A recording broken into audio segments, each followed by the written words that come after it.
नमस्कार। जरा सोचिए, 1 अरब से भी ज्यादा लोगों के देश को गिना कैसे जाता होगा।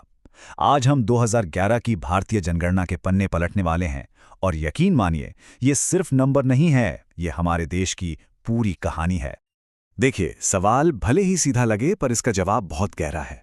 बात सिर्फ लोगों को गिनने की नहीं है, बल्कि ये समझने की है कि हम कौन हैं, हम कहाँ रहते हैं और आने वाले कल में हमारा देश कैसा दिखेगा। तो फिर देर किस बात की, चलिए इस डेटा के समंदर में उतरते हैं।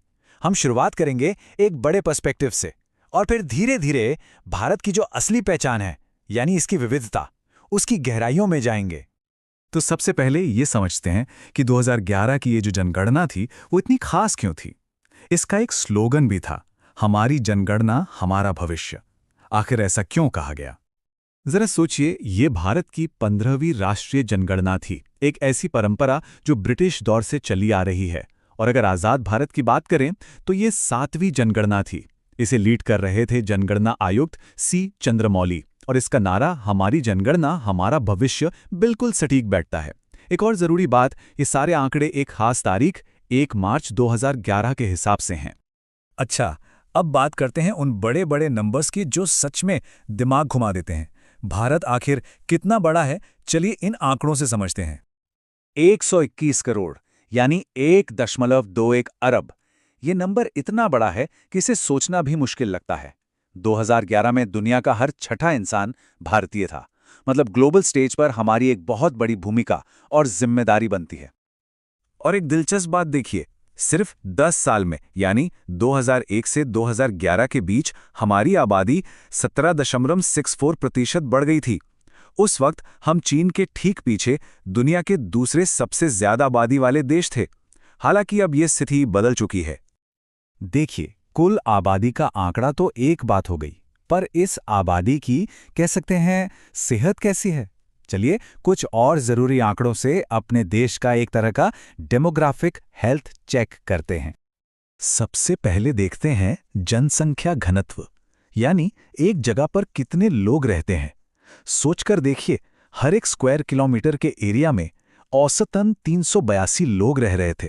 इससे अंदाजा लगता है कि हमारे शहरों और गांवों में जमीन और बाकी संसाधनों पर कितना ज्यादा दबाव है। अब एक अच्छी खबर भी थी, वो है लिंगानुपात, यानी कि हर 1000 पुरुषों के मुकाबले कितनी महिलाएं हैं। ये आंकड़ा 2001 में 933 था, जो 2011 में बढ़कर 943 हो गया। भले ही ये बढ़ोतरी छोटी लगे, पर यह सामाजिक सुधार की दिशा में एक बहुत ही पॉजिटिव, एक बहुत बड़ा कदम था। लेकिन इसी अच्छी खबर के साथ एक बहुत ही चिंताजनक तस्वीर भी सामने आई। जब 0 से 6 साल के बच्चों का लिंगानुपात देखा गया तो वो गिरकर सिर्फ 914 पर आ गया था। ये एक बहुत बड़ी चेतावनी थी। इसका सीधा मतलब था कि बेटियों के जन्म को लेकर समाज में अभी भी बहुत गहरी समस्याएं थीं, जो हमारे भविष्य के लिए किसी खतरे से कम नहीं। अच्छा, अब बात करते हैं पढ़ाई लिखाई की। देश की ओवरऑल लिटरेसी रेट थी 84%, जो अपने आप में एक अच्छी बात है। लेकिन जैसे ही हम इसे पुरुषों और महिलाओं में बांट कर देखते हैं, कहानी पूरी तरह बदल जाती है। पुरुषों में लिटरेसी रेट थी 82%, तो वहीं महिलाओं में यह सिर्फ 65% थी। ये जो करीब 17% का फर्क है, ये साफ दिखाता है कि शिक्षा के मौकों को लेकर कितनी बड़ी खाई मौजूद थी। तो ये तो थी पूरे देश की एक मोटी मोटी तस्वीर, पर भारत की असली कहानी तो इसके राज्यों में है ना?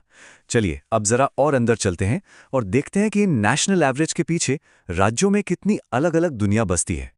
सोचिए, एक तरफ था उत्तर प्रदेश, जिसकी आबादी दुनिया के कई देशों से भी ज्यादा थी, और दूसरी तरफ था छोटा सा खूबसूरत सिक्किम, जिसकी आबादी सबसे कम। यह दिखाता है कि भारत सिर्फ एक देश नहीं, बल्कि जैसे कई देशों का एक महासंघ हो। और यही कहानी जनसंख्या घनत्व में भी दिखती है। एक तरफ दिल्ली, जहां हर तरफ हर कोने में बस लोग ही लोग, देश का सबसे घना बसा हुआ इलाका, और दूसरी तरफ अरुणाचल प्रदेश, अपनी खुली शांत वादियों के साथ, जहां सबसे कम लोग रहते थे। शिक्षा की बात करें तो राज्यों के बीच जमीन आसमान का फर्क था। एक तरफ केरल, जहां लिटरेसी रेट लगभग 94% थी, मतलब बड़े बड़े डेवलप्ड देशों के बराबर, और वहीं दूसरी तरफ बिहार, जो इस मामले में काफी पीछे था। ये आंकड़े साफ बताते हैं कि देश में विकास की रफ्तार हर जगह एक जैसी नहीं थी।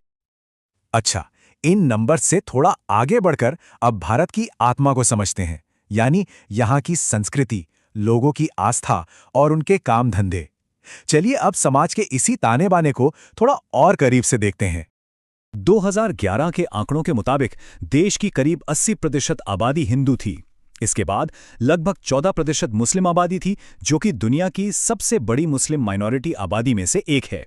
और इनके साथ साथ ईसाई, सिख, बौद्ध, जैन और दूसरे कई धर्मों को मानने वाले लोग हमारे देश की इस खूबसूरत विविधता को पूरा करते हैं। भाषाओं की बात करें तो भारत में तो हजारों भाषाएं और बोलियां हैं। जनगणना के हिसाब से हिंदी सबसे ज्यादा लोगों द्वारा बोली जाती थी, लेकिन इसके अलावा बंगाली, तेलुगु, मराठी, तमिल, उर्दू ऐसी कई भाषाएं हैं जिन्हें करोड़ों लोग बोलते हैं। यही तो हमारी सांस्कृतिक अमीरी है।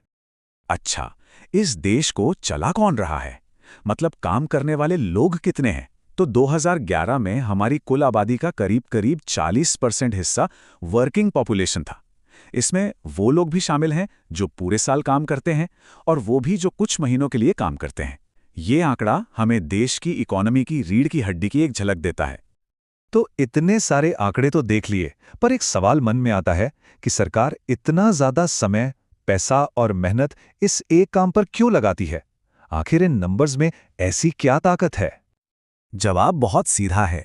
ये डेटा, ये आंकड़े ही हमारे लोकतंत्र और गवर्नेंस की बुनियाद हैं। कहाँ नए स्कूल और अस्पताल बनने हैं, किस इलाके को कितनी सरकारी मदद की ज़रूरत है, यहाँ तक कि चुनावों के लिए जो निर्वाचन क्षेत्र बनते हैं उनकी सीमाएं भी इसी डेटा के आधार पर तय होती हैं। सही मायनों में ये लोकतंत्र की रीढ़ है। 2011 की जनगणना ने हमें उस दौर के भारत का एक स्नैपशॉट दिया, एक तस्वीर दिखाई। तब से अब तक एक दशक से भी ज्यादा का वक्त गुजर चुका है। देश कितना बदल गया है ना? तो अब सवाल ये उठता है कि जब अगली जनगणना होगी तो वो हमारे देश की कौन सी नई कहानी सुनाएगी? ये एक ऐसा सवाल है जिसका जवाब हम सबको इंतजार रहेगा।